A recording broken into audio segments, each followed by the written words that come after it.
विधानसभेत दादांच्या आठवणींना उजाळा देण्यात आलाय। या संदर्भातल्या टॉप 9 बातम्या पाहूयात। माझ्याकडे ब्लॅक बॉक्सचा फोटो किती जळालाय याबाबत माहिती, तपासात काळबेरं झालं तर सरकारला महागात पडेल। दादांच्या विमान अपघातावरून रोहित पवारांचा इशारा। अजितदादा हे महाराष्ट्राला न मिळालेले सर्वोत्तम मुख्यमंत्री। दादांनी जीवनाचं टायमिंग चुकवलं असा शोक प्रस्ताव मांडावा लागेल याची कल्पना नव्हती। मुख्यमंत्री फडणवीसांकडून अजितदादांना श्रद्धांजली।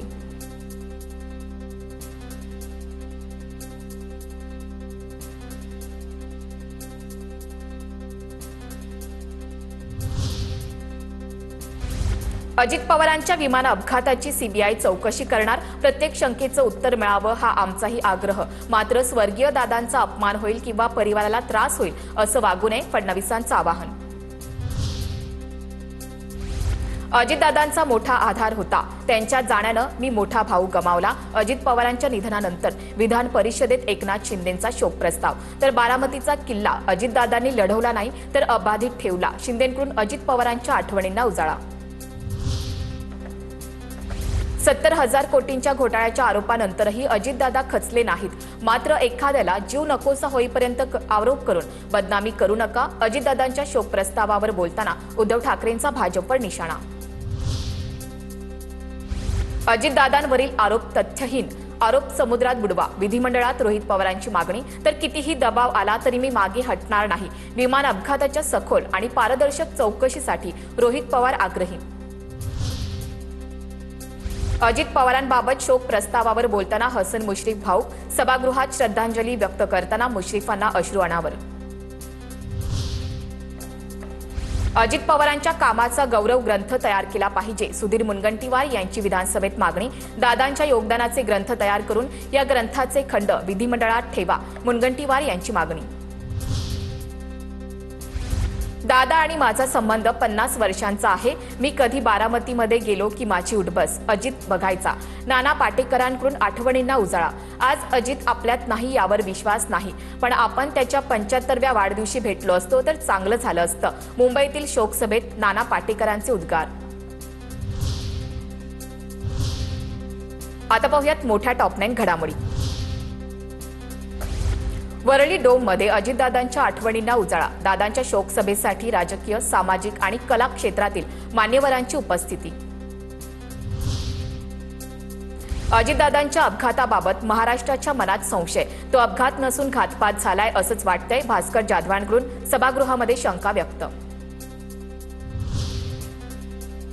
कितीही दबाव येऊ द्या, मी कुणाच्या बापाला घाबरणार नाही। दादांच्या विमान अपघाताचा पारदर्शक तपास होणं महत्त्वाचं, आमदार रोहित पवारांची भूमिका। ब्लॅक बॉक्स जिथे ठेवला जातो तो विमानाचा भाग जशाच्या तसा। ब्लॅक बॉक्स जळून गेला म्हटल्यावर शंका येणारच। रोहित पवारांच्या मागण्यांमध्ये तथ्य। जितेंद्र आव्हाडांकडून अजित पवारांच्या विमान अपघातावरून घातपाताची शंका व्यक्त।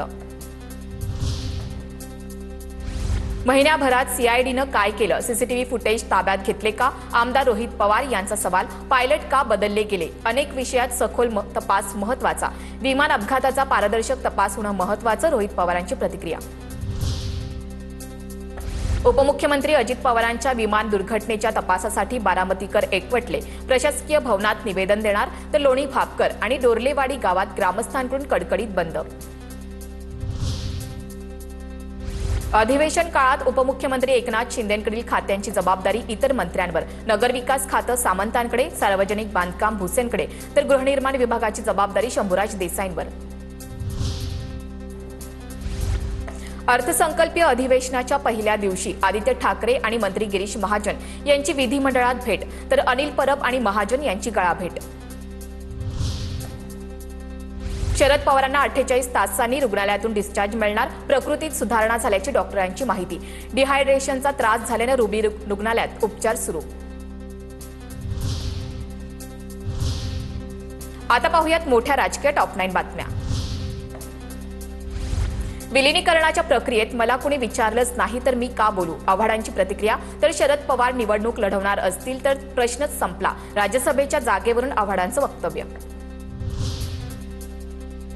मोठे नेते वेगवेगळ्या ठिकाणी अडकल्यानं आले नाहीत, महाराष्ट्रासाठी मविया म्हणून एकत्र लढणार। बैठकीतील गैरहजेरीवरून रोहित पवारांची प्रतिक्रिया। महाविकास आघाडी यापुढेही एक असेल. आम्ही मवियाचे घटक आहोत आणि घटक राहू. आव्हाडांकडून स्पष्ट. तर कालच्या बैठकीला हजर राहायची जबाबदारी माझी होती. आव्हाडांची प्रतिक्रिया. मवियात कुठलीही फूट नाही. राष्ट्रवादीचे अनेक नेते मुंबई बाहेर वास्तव्यास असल्यानं बैठकीला पोहोचू शकले नाहीत. मवियाच्या बैठकीत पवारांची राष्ट्रवादी गैरहजर असण्यावरून राऊतांची प्रतिक्रिया. विधानसभा अध्यक्ष राहुल नार्वेकरांच्या कामकाजावर सल्लागार समितीच्या बैठकीत नाराजी. सूत्रांची माहिती. तर सभागृहात येणाऱ्या असंख्य लक्षवेधी ठराविक सदस्यांचे गैरवर्तन यावरून मुख्यमंत्र्यांसह वरिष्ठ मंत्र्यांकडून देखील नाराजी व्यक्त. सूत्रांची माहिती. देवेंद्र फडणवीसांनी सुनेत्रा पवारांच्या एका मंत्र्याची शेंडी आता आपल्या हातात ठेवली आहे. फडणवीस भ्रष्टाचाराच्या बाबतीत अत्यंत ढोंगी. झिरवाळांच्या विभागातील लाचखोरी प्रकरणावरून संजय राऊतांची टीका. मंत्रालयाच्या प्रत्येक दालनात भ्रष्टाचार सुरू. मुख्यमंत्र्यांच्या दालनात देखील व्हाईट कॉलर भ्रष्टाचार. राऊतांचा आरोप. तर ठाकरे मुख्यमंत्री असताना देखील भ्रष्टाचार सुरू होता का? संजय गायकवाड यांचा राऊतांना सवाल. सरकारला सळो की पळो करून सोडणारा विरोधी पक्ष नेता सत्ताधाऱ्यांना नको. विरोधी पक्ष नेत्यांशिवाय विधिमंडळ चालवणाऱ्या सरकारचा धिक्कार असो. सामनामधून सरकारवर जोरदार टीका. राज्याच्या भाजप कार्यकारिणीची प्रदेशाध्यक्ष रवींद्र चव्हाण यांच्याकडून उद्या घोषणा होणार. प्रदेशाध्यक्ष रवींद्र चव्हाण यांची उद्या सकाळी 8 वाजता पत्रकार परिषद. सूत्रांची माहिती. आता पाहूयात राजकीय टॉप 9 बातम्या. काँग्रेस प्रवक्ते हनुमंत पवारांना भाजपच्या कार्यकर्त्यांकडून मारहाण. भाजपच्या तुषार दामगुडेंनी बंदुकीचा धाक दाखवत मारहाण केली. सपकाळांची माहिती. महाराष्ट्रात गुंडाराज फोफावतोय. गृहमंत्र्यांनी गुंडांना अभय देऊ नये. तुषार दामगुडेच्या अटकेची सपकाळांकडून मागणी. राज्यातील उर्वरित स्थानिक स्वराज्य संस्थांच्या निवडणुका लांबणीवर. 50% आरक्षणाचा प्रश्न निकाली निघेपर्यंत निवडणुका घेणं अनुचित. सर्वोच्च न्यायालयाची स्पष्ट भूमिका. 2 दिवसात सुनावणीची अंतिम तारीख ठरणार. मुंबई महापालिकेसाठी भाजपच्या स्वीकृत नगरसेवकांसाठी नावं ठरली. सूत्रांच्या माहितीनुसार प्रतीक करपे, कमलाकर दळवी, नितेश राजहंस सिंह आणि प्रवीण छेडा यांची नावं चर्चेत.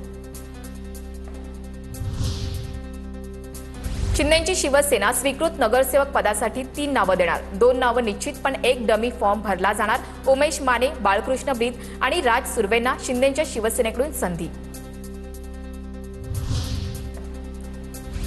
नवाब मलिक यांचे बंधू कप्तान मलिक स्वीकृत नगरसेवकासाठी आग्रही. शिंदेच्या शिवसेनेच्या वाट्याच्या स्वीकृत नगरसेवक पदासाठी राष्ट्रवादी आग्रही. अजितदादांची राष्ट्रवादी सहयोगी गट म्हणून शिंदे सेनेसोबत असल्यानं 1 स्वीकृत नगरसेवक पद देण्याची मागणी. मुंबई पालिकेत प्रभाग समित्यांच्या निवडणुकीत ठाकरेंची शिवसेना, मनसे आणि काँग्रेस एकत्रित लढणार. मनसे आणि काँग्रेसच्या पाठिंब्यानं अनेक प्रभाग समित्यांवर ठाकरेंचे अध्यक्ष बसणार. मनसेलाही समिती अध्यक्षपद मिळणार. सूत्रांची माहिती. उद्धव ठाकरेंनी विधान परिषदेवर जावं. काँग्रेसला राज्यसभेत संधी द्यावी. काँग्रेसचे प्रदेशाध्यक्ष हर्षवर्धन सपकाळ यांची मागणी. राज्यसभेत काँग्रेसची ताकद वाढवण्याची आवश्यकता. सपकाळ यांची प्रतिक्रिया. उद्याच्या किरीट सोमय्या यांच्या दौऱ्याला मालेगाव महापालिकेचा विरोध. गांधीवादी पद्धतीनं किरीट सोमय्या यांचा महापालिकेत आल्यावर विरोध करणार. महापौरांसह उपमहापौरांची माहिती.